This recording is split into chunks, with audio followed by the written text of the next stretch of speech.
Welcome to Scrubbing In, the only show that takes you around the Navy medicine enterprise to show its vast capabilities. I'm Paul Ross, joined by my co-host Josh Wick. Today, we're at the Navy's Aviation Survival Training Center at Naval Air Station Patuxent River in Maryland. And we're at the pool to learn what to do when your aircraft goes down over a body of water. All right, Paul, get my floaties. We're here with Commander David Peterson, an aerospace physiologist and director of the training school here. He's going to be putting us through some water survival training.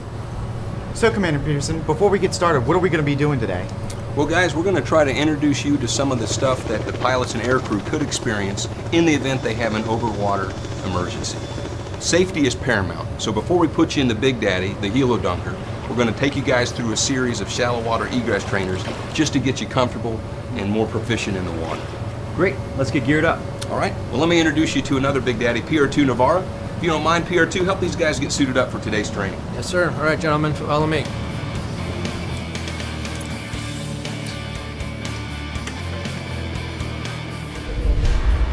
Now, Commander, you had talked about the crawl, walk, run approach.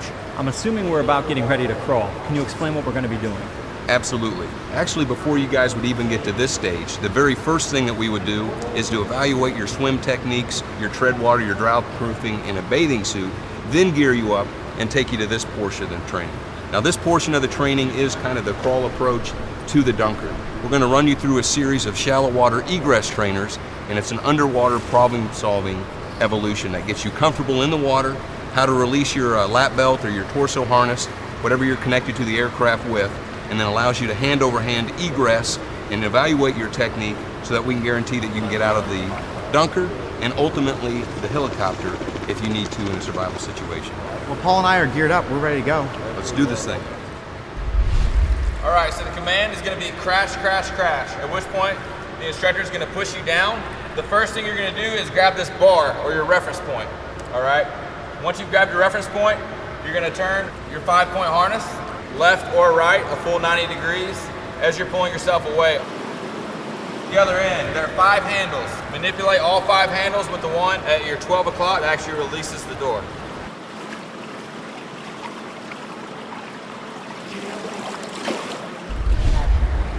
ND2, what's Paul about to do? Well, he's about to do what's called our M-Sweat device. Basically what this does is simulate the rotation of the helicopter once it enters the water. The procedure, which is going to be, again, the command will be crash, crash, crash, at which point we'll invert him. Once he's fully inverted, he'll feel the violent motion stop, feel a click in the device. While maintaining a reference point, again, that's crucial. He's going to release his 5-point release, right himself in the water, find that window, the handle to the window, pull it, and then pull himself out of the device. So how do we do? Outstanding. I think you guys are ready for the dunker. Let's do it. All right. Well, sir, Paul and I have crawled and walked. I think we're ready to run. I think I need to stretch out a little bit first. So why don't you explain to us what we're going to be doing? Absolutely. Well, guys, this is the Helo Dunker. We're going to put into practice what you learned over there with the shallow water egress trainer. The underwater problem solving, the importance of finding a good reference point, hand over hand to get out, making sure that you don't kick, you lead with your helmet, not with your face, to do a proper egress. We're going to put you to the test. The giant machine was pretty intimidating. Not only were we being plunged into the water, we were then being turned upside down and expected to navigate our way out. I could see why someone would be worried about freaking out or becoming disoriented. The crawl, walk, run approach that was stressed throughout the training really prepared me for the dunker. Once we went under and flipped, I just remembered my steps and reference points to navigate my way out. I knew if anything went wrong, we had Navy medicine personnel with us and ready to assist if needed. After going through this training, I can truly understand the value it has in regards to preserving our service members' lives. Well, Commander, I feel like the crawl, walk, run approach really helped us out as we were being submerged underwater and turned around in the dunker. What more could you have in store for us? Well, guys, we want our training to be as realistic as possible. That improves operational readiness. All right, so what we're going to do is we're going to take this scenario one step further. Now that you've safely egressed from the dunker, from the helicopter, we're going to put a life raft in the water. You guys are going to be inflated. We're going to have you get in the life raft. At some point, we'll signal the rescue helicopter to come over, so you'll get out of the life raft, swim over to the hoist. We'll have a rescue swimmer in the water to help you get in the basket, taken up, and safely taken home. Have you ever gotten yourself into one of those situations where you didn't know what was going to happen in the end? This was that type of experience. I need to follow the directions of the instructors. The goal is to get rescued safely.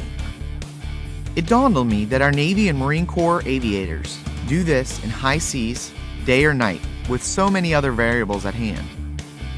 This is real, but this is why we practiced over and over again, and why Navy Medicine Survival Training Center exists, to support our warfighters and get them ready for this type of situation. To be honest, this training was a lot harder than I expected, as it should be. It's designed to save lives. Well, I made it out safely, and as you can see, Josh is not far behind. I just want to thank you guys for having us out here today. Hey, our pleasure. You guys did great. Why don't we go get you in some drier clothes? Sounds good. The training center puts service members through a variety of realistic situations to ensure they're ready for real-world scenarios. This is just one more way that Navy medicine better prepares our sailors and Marines to be ready and fit to fight. Thanks for joining us on Scrubbing In.